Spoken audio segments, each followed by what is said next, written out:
The following is a production of DallasCowboys.com and the Dallas Cowboys Football Club. How about them Cowboys? Yeah! Go Cowboys! This is Girls Talk, Boys Talk, presented by Invisalign, trusted by over 500 NFL players for their winning smiles. And broadcasting live from Dallas Cowboys World Headquarters at the Star. Now your host, Nicole Hutchison. Good morning, Cowboys Nation. Welcome into Girls Talk, Boys Talk, presented by Invisalign, here live from Oxnard, California. I'm your host, Nicole Hutchison, alongside Brianna Aldridge and Christy Scales. Aisha Morrison is currently on the plane heading back to Dallas, so safe travels to our girl, Aisha. But the Rams came to Oxnard, and the Cowboys finally got that first test that they needed, finally getting to go up against another team other than themselves. And I just want to get y'all's overall thoughts before we dive into the takeaways from practice. Christy, I'll go with you. I'll say there's a lot of good coaching tape. Yes, sir. There's a lot to evaluate.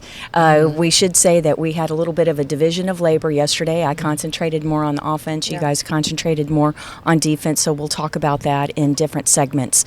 But the main thing was it was a chance for the ones on both sides to get the work, because the Dax, the Pickens, and the Tyler Smiths and the CD Lambs, they're not going to be playing in preseason games. So it's just so important to get reps against another team, because that's all they're going to see against another team until they line up in the Thursday night opener at Philadelphia. But some of the young guys, I think, got a little bit of a baptism, and that's a good thing. And like Coach Schottenheimer said, well, they all say, some good things, some bad things. But he talked about errors in the run offense with the blocking, blitzers coming through. There were a lot of flags thrown yesterday, but that's something that the coaches asked the officiating crews to do. And the other thing was half of the practice was scripted, both sides, McVay and Schottenheimer, and then the last half was unscripted, where they were just calling what they wanted. So I think we got a nice balance that way. Yeah. Well, I will say the good thing about joint practices, there's no winner or losers. There's just a lot of lessons. Basically what Chrissy just said, a lot to learn. I know Brian Schottenheimer is probably going through the film and scratching his head on a few things. But I feel like this is what it's all about. It's early. Like you said, we got to see some players that we're not going to see in these next 3 preseason games going up. I think overall my biggest takeaway was the physicality. That's something that Schottenheimer's been really adamant about, right? I felt like the Rams on both sides of the ball in the trenches brought the physicality. I feel like that, if anything, that was worrisome, if you will, because that's been the theme of what this is a physical team and what have you. I didn't see a lot of that, at least early on. The biggest thing I did see, like positive-wise, we've been talking about Kavonte Turpin being utilized. I saw a lot of that yesterday. That was exciting to see. Hunter Lipke, we've been talking about. I saw him do some good things in there. So those are, I feel like when you looked at the offense last year, we didn't see that a lot. So if I had to get like my favorites of the day, like I know we had some great things happening with CD and Pickens as expected, but those were the 2 guys out there. Jaylen Brooks looked pretty good. I know there's a lot of tough decisions to be made in that wide receiver room, but seeing him being one of running with the ones and special teams, I think that's an indicator that they are looking to keep the man on the roster.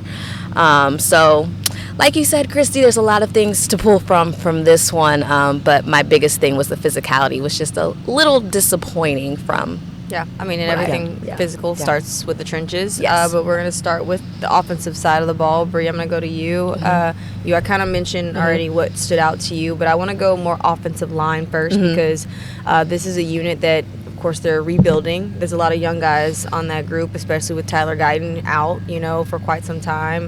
Nate Thomas had a little bit of an waking moment going up against Jared Verse and a lot of those defensive linemen on the Rams. But just talk about what kind of stood out to you on that offensive line. Well, the first thing I was like, man, I wish Tyler Guyton was healthy and out there, because this is one of the better defensive fronts in the league that, would be a good indicator to see where he was at. So obviously Nate Thomas was getting some work. I think he was holding his own on a lot, but again, I think what I was noticing was like that initial block. Like, keep in mind the O-line wasn't just getting thrown out of their spots. It was more of schematically the timing, and that's huge when they're playing this zone, right? Timing is everything. I know Aisha always talks about that. When she'd probably giving me the nod right now if she was right here. But I would see, like, I was keeping an eye on Nate Thomas, and I would see him, that initial block was holding his own, and then someone would cut in on the edge, and then that was a problem for Dak. In a game, there was a couple instances where I'm like, Dak would be running for his life, right? So thankfully, they're not like throwing our QB on the ground and things like that. Yeah. And then keep in mind that Tyler Smith, he wasn't in there a ton. He was in there, and he was the usual Tyler Smith. I didn't see a lot of issues happening on the right side, I will say. So you had the Brock Hoffman in there getting the rotations, TJ Bass. So again, you're going against one of the better defensive fronts, and you don't have who the starting core would be. Yeah, and the front is different than what the Cowboys have been practicing against. So they do a lot of different things. Yeah, that's what Coach Schottenheimer, he did speak after practice, maybe for about 10 or 15 minutes, and what he pointed to on that were the communication errors. Yes. So it's not, physically beat. There probably were plays where, yes, they were, but I think the big issue is the communication on that, because that's 100%. where you have to be on point. Yeah, and I talked to Tyler Booker. Well, he spoke to the media first, and then I kind of pulled him aside and asked him about that, just because that's something that I really wanted to learn was, when you're giving so many different looks, and the way that the Rams run things, they sometimes do a 5-man front. They'll bring two linebackers down to help with protection, or they'll do a 3-down front. So he said that sometimes I'm out on an extra island by myself, and you have to really, really communicate. So it is a little bit harder for those offensive linemen. But I mean, it's something that'll obviously come with time, and hopefully it does. But moving on to the running backs, this is an identity that, Shotty wants to establish. He wants to be able to be productive in the run game. Did anything stand out to you? I'll go more with Jaden Blue and Kavonte Williams, because they did kind of split at first team and second team reps. Chrissy, you can chime in too. But Bree. Yeah, start us off. Well, I would say overall the run game was the down point of don't matter who was out there. I will say the first big run, if you will, which I think was maybe like a 7-yard run where finally found a little hole in open space, that was Kavonte Williams. For me, I know the unofficial depth chart doesn't really mean anything at this point, but if we were making a game today, Kavonte Williams would be running back one. It's not totally fair because Miles Sanders, of course, is working back, but I think Jaden Blue is making a case for himself, and I'm excited to see what those two can do. But it's kind of hard to give right now because the O-line is so much out of sync, and it takes time. For teams, when you get to September football, it takes time for most teams across the league to get into that rhythm with the O-line, and I think it was asked to Shotty, you guys are putting so much emphasis on this run game, but really things didn't get going until the CDs and the Pickens started to, and then the run game. Is that more of what this identity of the offense is? And I think that's what the identity of the offense is going to be, at least in the beginning. Yeah, 100%. Instead of the run setting up the pass, I think the pass is going to have to set up the run, because the passing game is the strength. And there's nothing wrong with that. I mean, whatever works. I was just kind of disappointed. You mentioned Miles Sanders wasn't able to practice. They held him out, and then Deuce has missed a week and a half now. And he started off with a strong week. So I don't know how much we really learned in terms of running back rotation and how they want to work them when two of your guys are out. And then Hunter Lipke, as we've talked about several times on the show the last couple weeks, how he's kind of doing a lot of tight end as well. So, you kind of, at this point of practice, when you have your joint practice, and we've had multiple joint practices in the past, but I thought, okay, this is really going to give us a clue, but it really didn't in terms of the running backs, just having two of them not available. Yeah, and Phil Maffa, I mean, I think there were some good runs, some where he kind of couldn't see the hole quite well, but I think that he's kind of growing into his own as well. Obviously, getting some more opportunities with Deuce and Miles Sanders out, and Kavonte Williams, Jaden Blue kind of sprinkled in first team reps. But The receivers, we're just going to go down the entire roster, okay? But no, the receivers, obviously George Pickens had 2 touchdowns in the red zone drills, but 2 of them had penalties, were called for penalties. But again, Shoddy made it clear that he wants the refs to call everything. But just talk about, the difficulty that it makes it for, any defense in terms of having to now. You've got to make sure you cover George Pickens, and you also got to make sure you cover CeeDee Lamb. And how difficult was that for you? And I would not want that job. And Shoddy said when those 2 guys are on the field, you can see, the struggles defensively. And I think the exciting part is that piece, that second dynamic receiver was missing last year. And now you have that. And then, like I mentioned, Turpin was, I don't know how many targets Turpin got yesterday, but it was a lot. Yeah. So just seeing how involved and emphasis that they're putting him in there is just, it's very uplifting when we're talking about this offense. I can't wait to see what he does in space. And then I saw, Jake Ferguson getting an open space. That's not a lot we saw last year. It was a lot of slant short passes. So that was kind of exciting to see as well. But I just think the Dak and the Pickens chemistry just continues to build, and you saw that. CeeDee, I think that might have been my favorite play. I'm sure you guys have seen the clip where they have someone kind of disguising. He's 2 inside. CeeDee sees it, and he dips out and throws up the finger, not even looking, and Dak hits him. And if you watch the play, like in slow-mo, it looks like Dak was kind of saw it a little late, and it still hit on the money, and CeeDee's down the line. That was probably my favorite play of the day. And then it's unfortunate, obviously, the flags on Pickens, 2 TDs there. I think they were like back-to-back or pretty close together, but that's what Shoddy wants. He wants you to throw the flags. He wants, obviously, you talked about it last show, how penalized his team was last season. So, again, I liked what the splash plays. I mean, this is going to be a pass catching type of team, 100%. The play you referenced where CD throws up the finger. That's my favorite one. But that's the thing. See, we didn't have that last year with him not in camp, and even you could argue early part of the regular season. So that's why it's so important for these guys to be out here working together. Yeah. And then when it comes to tight ends, you mentioned Ferguson. Yeah. And again, I'm watching defense. You guys are watching offense. But we didn't have a fight, but there was just a teeny bit of a fracas, right? And Luke Schoonmaker, what? I was the nicest guy on the planet. I was How so did shocked. that happen? I had to. Hey, you gotta listen. Oh my He's gosh. not going to back down from anybody. But I are had you? to see It was Luke. Your Waffle House roster. I was calling it. Her roster looks like a Waffle House menu.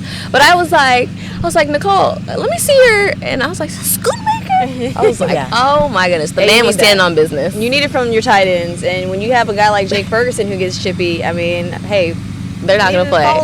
Follow suit. And then Luna Wells is hyping him up. That was the best part, too. Yeah. That's it. I say the one thing, concern, just because you know the goal of the deal is to have the coachable tape to that the young guys can really learn from. But let's find out more about Joe Milton's thumb, because he has the great throw, 65 yards in the air to Jaylen Brooks for the highlight play of the day.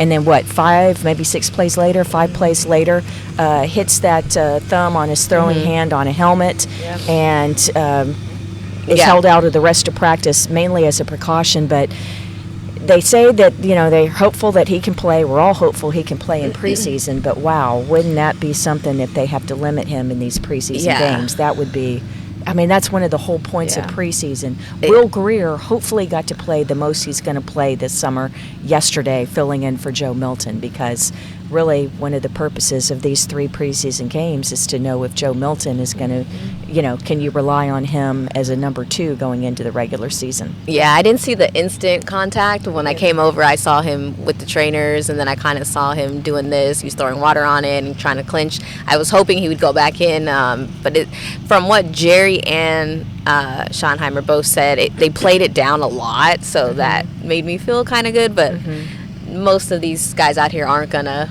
want eyes drawn and hype up an injury. But like you said, Christy, I really hope it's what they're saying, which is they're not worried about it. It's being evaluated. So I hope there's, when we hear from Coach later on today, I hope there's a positive update, because, man, he was killing it, and he was only out there for a few series yesterday. And there's no practice today, so that's even more time for more to rest up, kind of rest it up and get some extra rehab. Yeah. I want to go back to the receivers. Let's start with Jaylen Brooks.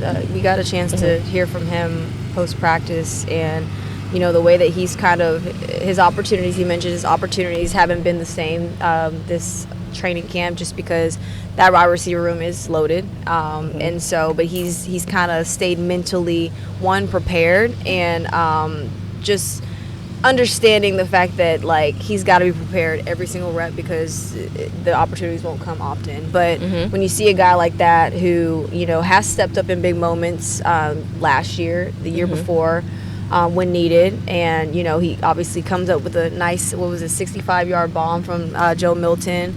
Just talk about Jaylen Brooks and the camp that he's having. It could be both of you ladies, and just where do you see him kind of standing or stacking up in that wide receiver room? Well, he ended up getting about 30% of the offensive snaps overall last year. Just one start, but played in 14 of the games, and has really become a key special teams guy. He's one of your gunners. So I don't worry so much about him necessarily making the 53-man roster, because he's working number ones on teams, but I think it's more of how much he can fit into the actual rotation. We talk about Turpin, how much he's going to be used, and the unofficial depth chart right now shows Jaylen Tolbert as the number 3, and I think that's correct. If you had to stack it up right now, I would put Tolbert third, but I think Brooks averaged like 14 yards a catch. He's got the good speed, and he's got the relationship with Dak, although he didn't get to play most of the regular season with Dak last year because of Dak's injury. But he's a kid that you're rooting for. He's very serious-minded. And, I have not talked. We have a chance later today to talk with the assistant coaches again. And so I'm really looking forward to talking to Junior Adams, who's the new Cowboys wide receivers coach, and get thoughts specifically on Jaylen Brooks, because he, like Tolbert, is kind of one of the quiet guys, and it was a flashy play yesterday for Brooks, but normally it's not the flashy. They're kind of the more solid kind of guys. So sometimes they fly under the radar. So that's why it's best to talk to the position coaches to really find out what's being said in the meeting rooms about these guys.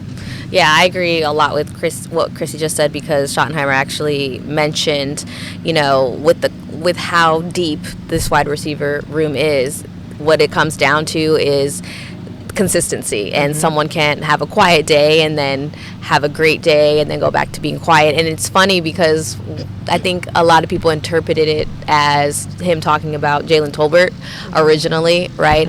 Because it's been like the splash plays haven't been there for Jaylen Tolbert, but Schottenheimer wanted people to know, like, he's doing a lot of good things that are going unnoticed. I think that is pretty much the same when we're talking about a Jaylen Brooks as well. And it's unfortunate last year that he didn't have his, that Dak was out most of the time, but when he did go in there, he got the job done. I think I remember a couple of plays, things that go away, but that was, let's be real, that was most of the offense last year. So I don't take too much into that, but I think when your wide receiver 3 right now is looking more like Jaylen Tolbert, Jonathan Mingo going head to head, that special teams, like Christy said, it matters. It's going to keep you on the roster. You never know what happens throughout the season, right? This is football. We've seen it out here early in camp. Injuries happen. Jaylen Brooks is obviously a bigger body when you're looking at little Turpin and things like that. So it depends who you're going up against and how they can use him. But I think he's making himself useful in a way where you're going to have to put me on this team. And it seems like Schottenheimer, if he sees value, he's going to find a way to use you. CJ Goodwin has been doing some reps with the wide receivers from OTAs out here multiple times, so I'm interested to see what's happening with that. But that's another guy, that veteran guy on the team that they like, and if they can use him somewhere else and find something he's good at, they're going to do it. And I think that's that's what's happening with Brooks as well. Well, the receivers also have to be consistent, but something that Shadi's mentioned is they also have to help in terms of protection Yes. as well, and be selfless in that aspect. So that's something we should also probably figure out with the assistants, just kind of figuring out like where these receivers stack up in that area as well. But we're going to talk about Kavonte Turpin in just a little bit. We're going to take our first break, and then we're going to talk defense because there's a lot of things to break down from joint practice as well. But we'll be right back with more Girls Talk, Boys Talk presented by Invisalign. When you're on the field, you know what it takes to lead your team and play with confidence. But that confidence shouldn't just stop at game time. It should follow you off the field, too. Join over 500 NFL players who trust Invisalign, the #1 doctor-recommended clear aligner brand. Ready to take the first step towards a smile you'll love? Visit Invisalign.com/NFL and find a doctor near you today. Transform your smile and take your confidence to the next level, both on the field and off. Discover Aiden, the official luggage partner of the Dallas Cowboys and Dallas Cowboys cheerleaders. Known for top-tier engineering and craftsmanship, Aiden offers more than just bags. Originating from Australia and designed in New York, it merges fashion, design, and culture. Used by Dallas Cowboys players, staff, and the entire organization, Aiden provides style and functionality for all travelers. Visit AidenTheBrand.com and use code AidenXCowboys for 25% off your purchase. Travel like your favorite stars with Aiden. Cowboys fans, when it comes to navigating the ever-changing world of tax, your business needs a partner it can trust to tackle even your biggest tax challenges. Ryan is the largest firm in the world dedicated exclusively to business taxes. Our team of tax professionals has local expertise in all areas of tax and can help you uncover savings opportunities you didn't know you had. Learn more about how Ryan can improve your overall corporate tax performance by visiting Ryan.com. Ryan, the official tax partner of the Dallas Cowboys. How does the cheerleader's hair always look so perfect? We asked, and they shared one of their biggest beauty secrets. If you want hair like theirs and confidence to match, use Babyliss Pro styling tools. The Dallas Cowboys cheerleaders use Babyliss Pro curling irons to get those perfect game day curls. To get the hair you see on the cheerleaders, head to BabylissPro.com. Use the code Cowboys20 for 20% off Babyliss Pro tools, the official styling tools of the Dallas Cowboys cheerleaders. Get the discount while it lasts. Offer may be withdrawn at any time at advertiser's discretion.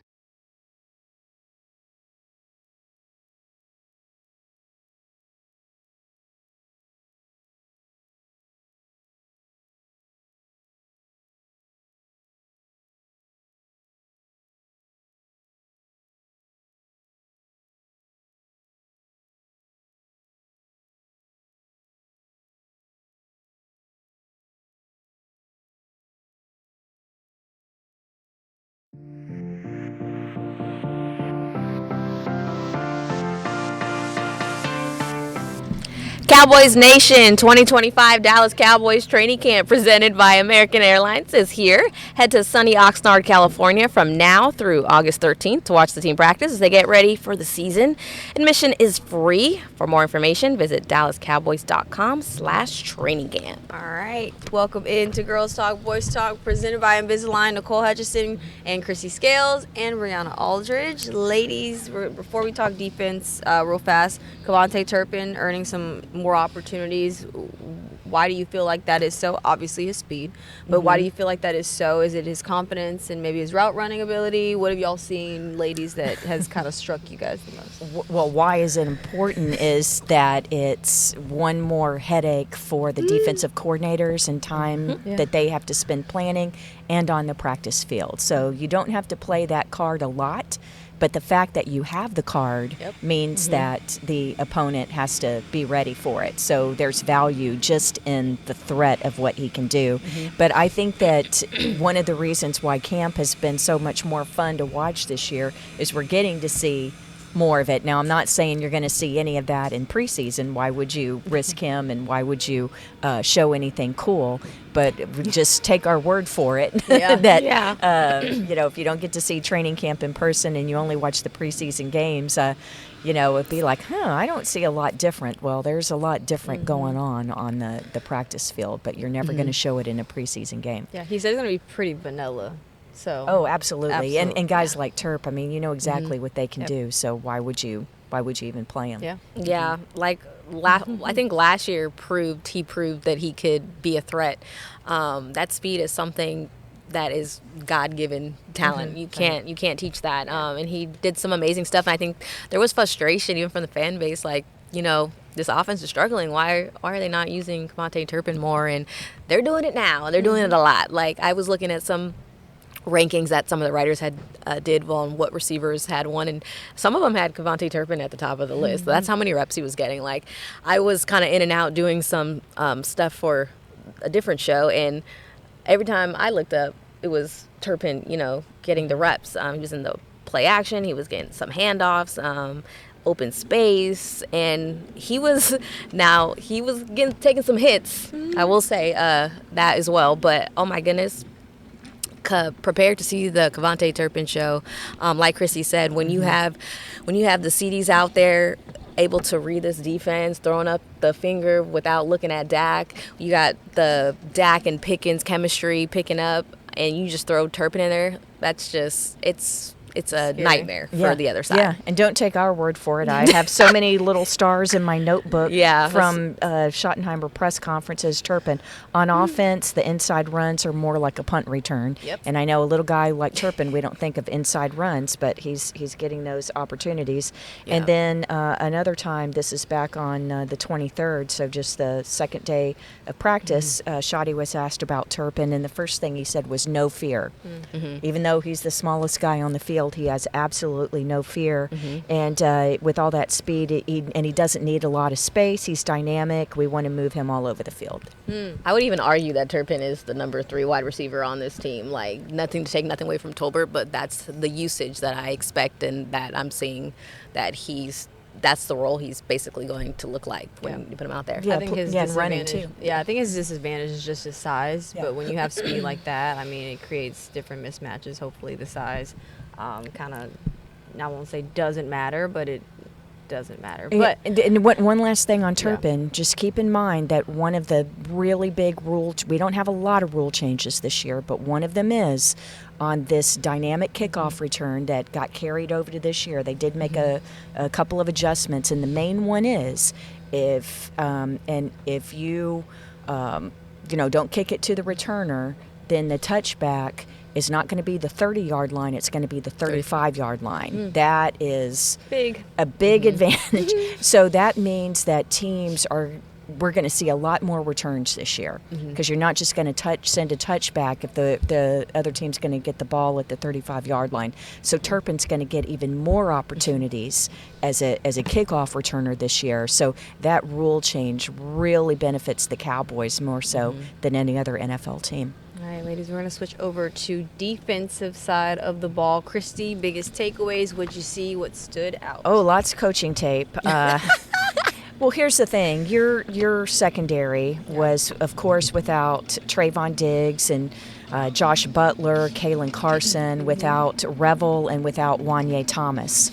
So the first-team cornerbacks were Abram Elam, who still is having a great camp, and Deron Bland. But Rams, just like everybody else, there's so much time that you play nickel that when Bland moved inside to play nickel, Andrew Booth was playing outside. So we got to see a lot of Andrew Booth yesterday. That's one thing. And the other thing, when I say there's a lot of good and a lot of bad, I'm going to use Troy Pride as a couple of examples here because we're going to see a lot of Troy Pride, who's a backup cornerback, and number 32, when he was with the team. He got some playing time for the Cowboys towards the end of last season. But there were a couple things where he had like a couple of really, really good plays, right? Troy Pride. And then you get into the the final session of the joint practice where he tackled Devontae Adams, but there was a hurry up.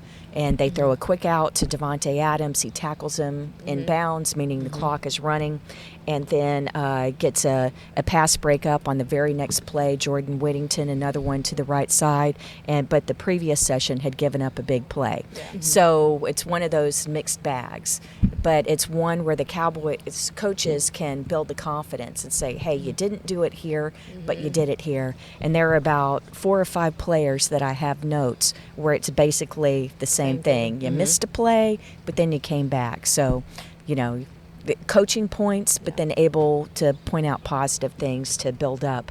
But the There were a couple times Kairen Williams, they're really fine running back who signed a 3-year extension for $33 million. So he was in a very good mood yesterday. There were some times where like Jack Sanborn, Damone Clark came down. There were some good run fits, but there were other times where Kairen was running past and past the second level.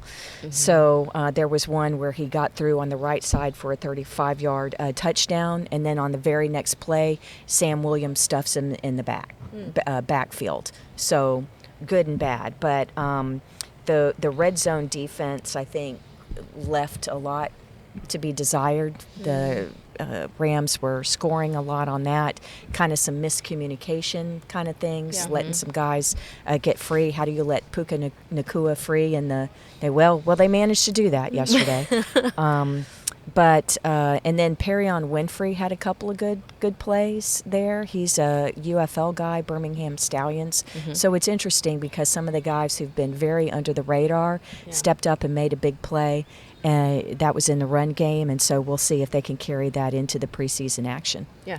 I wanted to ask about the defensive line, specifically the edge rushers, because this is a group that has stood out through camp so far with guys like Donovan Ezeraku, Dante Fowler, Sam Williams himself. Just talk about those guys, and were they able to kind of create any havoc at all, any problems? Yeah, there's one, Donovan in particular, where he came around the edge, and of course, even though it's a joint practice, you're still not going to sack the quarterback. Yeah. You're not going to touch him, and it was a long pass to Devontae Adams, but Donovan pulled up. So would he have affected the quarterback if it were real game action? So kind of hard to tell on that. But I thought Ezeraku looked pretty good. Mozzie actually did some snaps yesterday. Okay. He had been pulled out of walked off the field with the trainers the previous practice, so it was good to see him out there. But Sam Williams was very active. And so, but it's just kind of hard to tell with the pass rush because they just can't follow through. They have to pull up. And we didn't see, as we've seen in previous joint practices, not just with the Rams, but with other teams, where they have specific pass rush drills where the offensive and defensive lines are separately, it's going against each other in specific pass rush drills. We didn't have that. You have anything?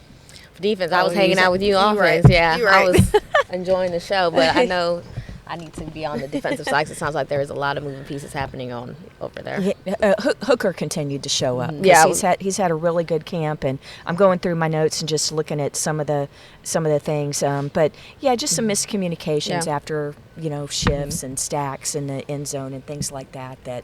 And it's against second and third team guys. So, but again, the main thing is it's the coaching points that the staff can build off of. This cornerback room. Still a lot of concerns there. Just you don't have Diggs, Savone Rebel, Josh Butler, and Kalen Carson. Just talk about where do you guys feel this cornerback room is. Guys like Troy Pride has stood out. Andrew Booth had a couple of good days in camp, a couple of not so good days in camp, but where do you guys feel like it stands right now? I think it's huge, these 3 preseason games for Keemon Hall, guys like that. And it's so huge because you got to remember it's not just Pride versus Booth, or it's the 31 other teams that have 4 or 5 cornerbacks who are on the roster bubble. I'm not convinced that, our 3rd, 4th, 5th cornerbacks are here.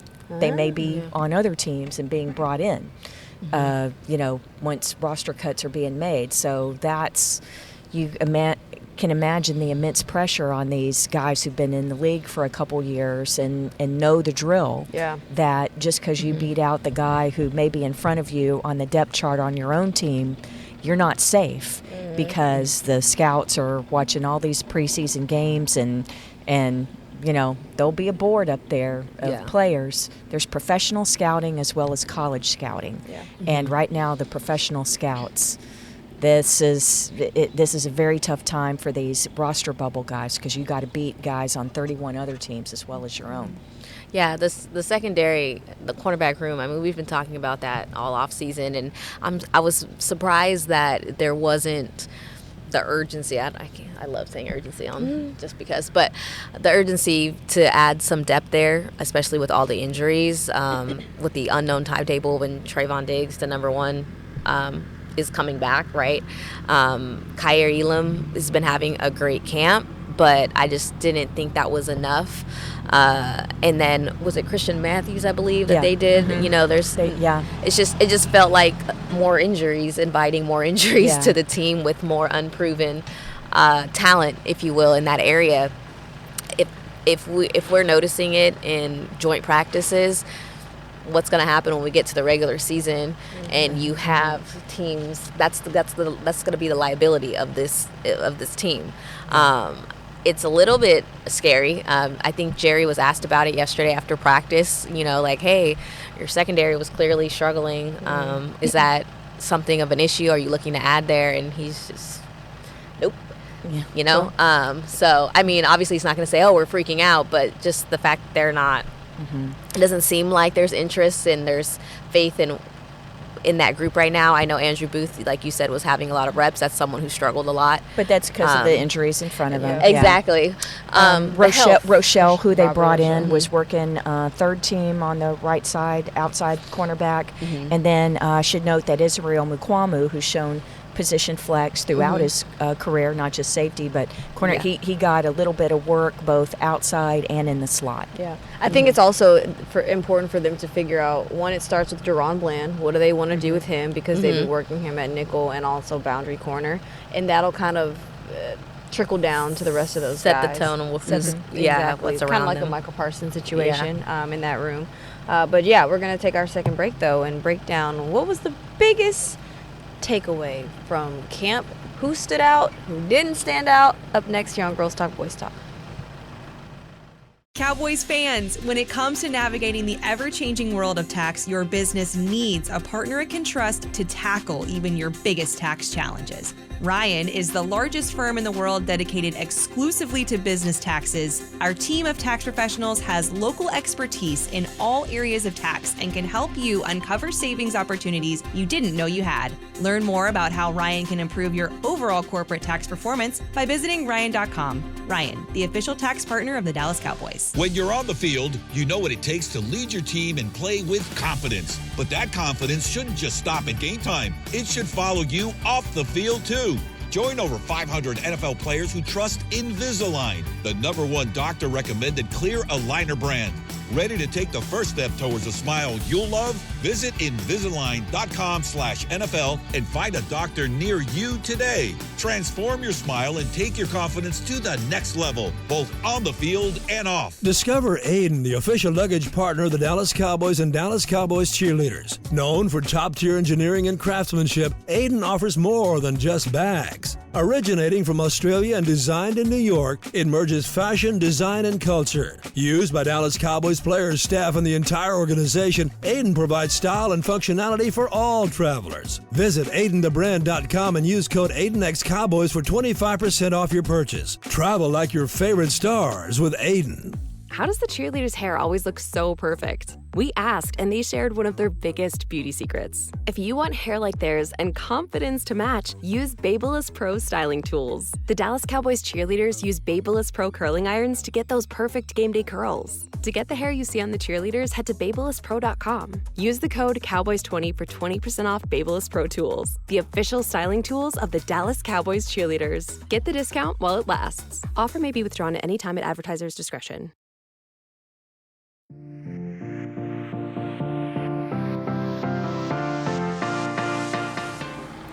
Cowboys Nation, the 2025 Dallas Cowboys schedule is officially here and limited tickets are available now. Get ready to bring the noise as you watch your Cowboys live at AT&T Stadium when they host NFC East rivals Eagles, Giants, and Commanders, plus the Packers, Chiefs, Chargers, Vikings, and Cardinals.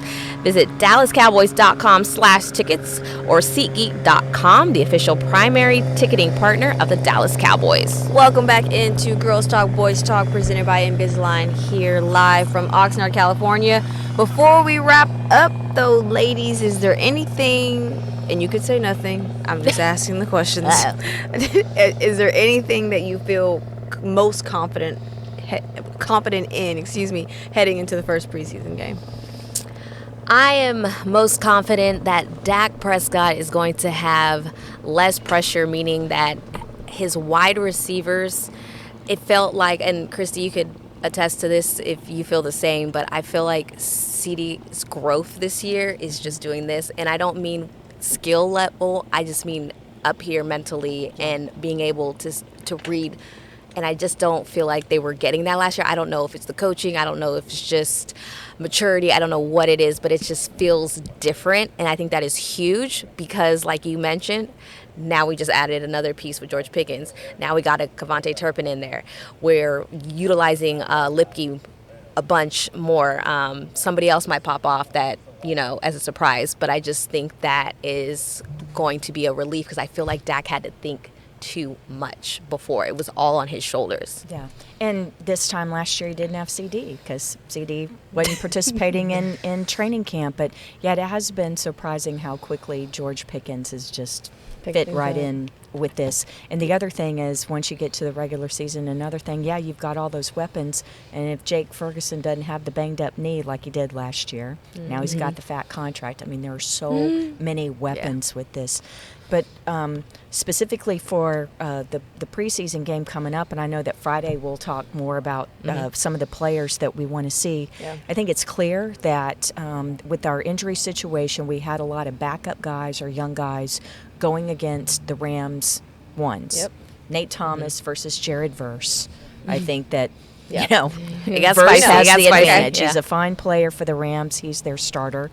And it was rough early in practice yesterday for Nate, who's going to be starting at left tackle, especially if Guyton's not 100% to play him. Well, Nate will be going against – Verse isn't going to play in preseason, just like the Cowboys don't play their first team guys. So let's see Nate going against that and build up that confidence through these preseason games. And I think it's going to look different. I hope it looks very different, especially with the run game, than what we saw in the joint practice. What about defensive side of the ball? I'm just curious as to who's going to be out there. Same. I think that it'll be better for the secondary in the preseason games, just for what I mentioned before, like Ezeraku and these guys who are getting a good pass rush, but you can't go through with it, and the quarterbacks know that, so they're staying on their spot and delivering the ball because they know they're not going to get hit by the pass rush.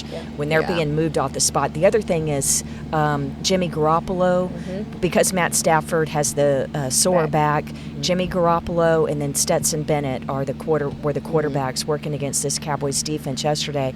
I don't know if Garoppolo's going to play the preseason games, but didn't Stetson Bennett throw 4 or 5 interceptions last year against the Cowboys? Nasty work. So again, we'll preview more the preseason opener, but that's what I kept telling myself yesterday was, okay, some of these guys, it's gonna be a little more equal when it comes to the preseason competition Saturday, as opposed to sometimes you have your 3rd and 4th team guys going against the ones. I know we talked about, I think it was Monday, there's guys whose stock has kind of risen over the course of camp. I want to ask the opposite question, whose stock was risen through the past 2 weeks of camp, and now it's kind of like okay, you kind of took a little back step a little bit. Who is that for you guys, if anyone, after joint practice? I don't know if anyone's doing anything to the point where I think the competition, the decisions are actually going to be hard across the board for some of those key positions. I will say, not that it's not having a strong camp, but I just see someone that just seems that's kind of plateau and not making the jump would be the Mozzie Smith situation. I just, at this point in his career, I feel like the expectations have, because of being a former first round draft pick, continuously been high. But I think if there's anything, worrisome, if you will, it's okay, what is he? I haven't heard of him making any type of big jump right now, and I think that's a little bit concerning in that aspect. But I don't know if anyone has that major drop off just from here. Yeah, I mean, you have a guy like Awesome Richards getting leapfrogged for at left tackle by Nate, right?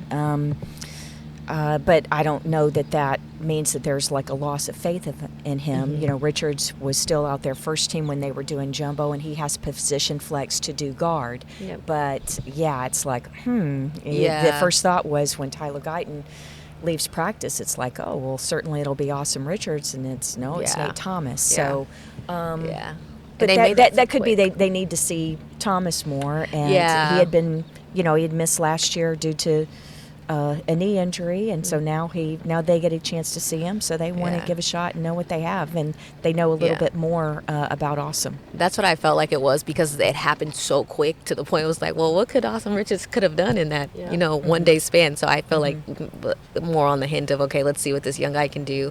Maybe his body type is more built for what they're looking for in that position, because it just happened so fast. I didn't really hear like, oh, he was just getting ran through or anything like that, and he's made it known that he's more comfortable on the other side as well, so that is something to keep an eye on, though. 100%. All right, well, preseason kicks off in 4 days. The countdown is absolutely on, but that'll do it here for Girls Talk Boys Talk, presented by Invisalign. We will be back here on Friday at 8 a.m., so make sure to wake up with us, because we will be here bright and early.